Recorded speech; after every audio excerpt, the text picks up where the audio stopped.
Okay, so we're here in the Waterloo Warbirds hangar today, and Doug, a resident vampire stripper, is going to run us through basically the starting of the reskinning project. So go ahead there, Doug. Tell us what you're doing. Thanks very much, Steve. And we've now got to the phase where, thank goodness, we've got all of the fabric off, the fuselage, and the two gun bay doors.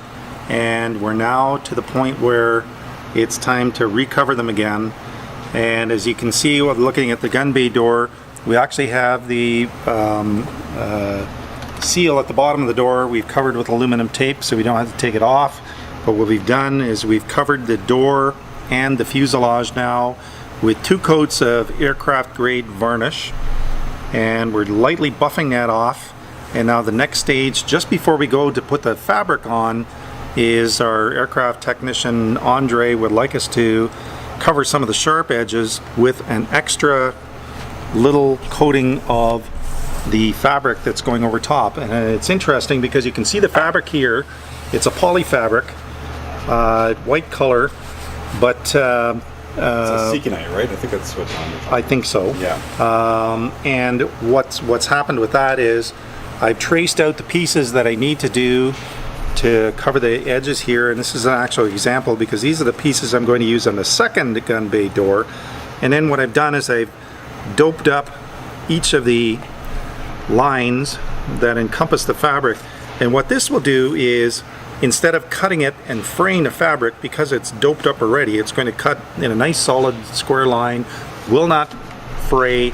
And then I'll take these pieces and I'll put some dope glue down first, put the piece on over top, and then put lots of dope on top of that, and basically work with my fingers over the top to adhere it to either the metal or the wood that's on the side. These are the ejection ports for the gun bays that are in the bottom. And what's going to happen with this is, now that we have these covered up nicely and they're not sharp, this piece has actually been cut and it covers the whole gun bay door, and it's actually going to go right across the top of the opening of the port here, and also this port over here, and that's going to make a nice smooth surface. It's going to get doped up and put on itself, and then we're going to treat it with a heat gun. And my understanding is with a heat gun, once we treat it with that, it's like old Mylar. It's going to stretch, and it's going to be a really nice slick finish that we can cover over top with whatever material they decide, whatever paint, whatever coloring,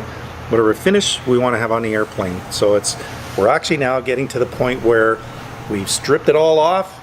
Now it's time to cover it again. Well, that's pretty exciting. This is a really exciting phase. Yeah. Slow and easy does it, but it is going to be in the air for flying season 2018. Coming soon. So just for the uninitiated, what exactly is the dope when you say that? Well, because some of us think something different than what you're actually saying. For well, dope. it's a mixture, and I have it here.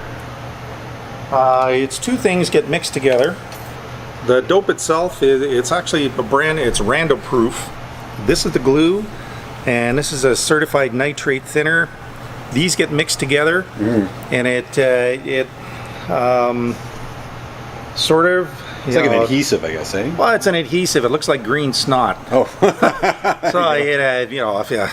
But it's you take it with a little brush and you brush it on, you brush it over top of here, and it saturates the fabric. Okay.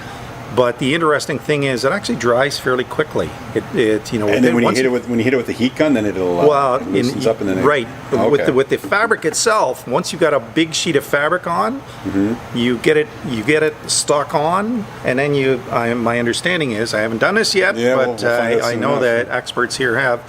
Take the heat gun to it, and when you take the heat gun to it, it actually stretches itself like and it will make a nice, lovely, smooth surface over top the door. We're going to pierce the holes. These are the drainage holes in it, and obviously we're going to put the attachment devices on it to get the doors back onto the aircraft itself. Yep. But it's really going well, and this is an exciting phase now to be at the point where we're actually putting fabric back on the airplane. And am I learning stuff? Oh, heck yes, every day. I think we all are. We all are, yeah. But it's pretty cool to work through, and Absolutely. it's very interesting to see all of our friends in different areas, the Royal Norwegian friends that are online that maintain their own aircraft, and those elsewhere around the globe. this is an interesting process, and we're kind of all doing it together. That's So it's absolutely nice right. stuff. And that's actually worth noting. There's actually we were contacted by a couple that are actually rebuilding a vampire in Wales in the UK. Yes. So we're going to keep tabs with them, and if you're out there listening, guys, hello, and we'll hopefully be able to share some of our knowledge, and they'll be able to share some of theirs with us as well. So, Absolutely. yeah, no, it's an exciting time here, and thanks a lot, Doug. Thank Appreciate you. the info. On we go. On we go, exactly.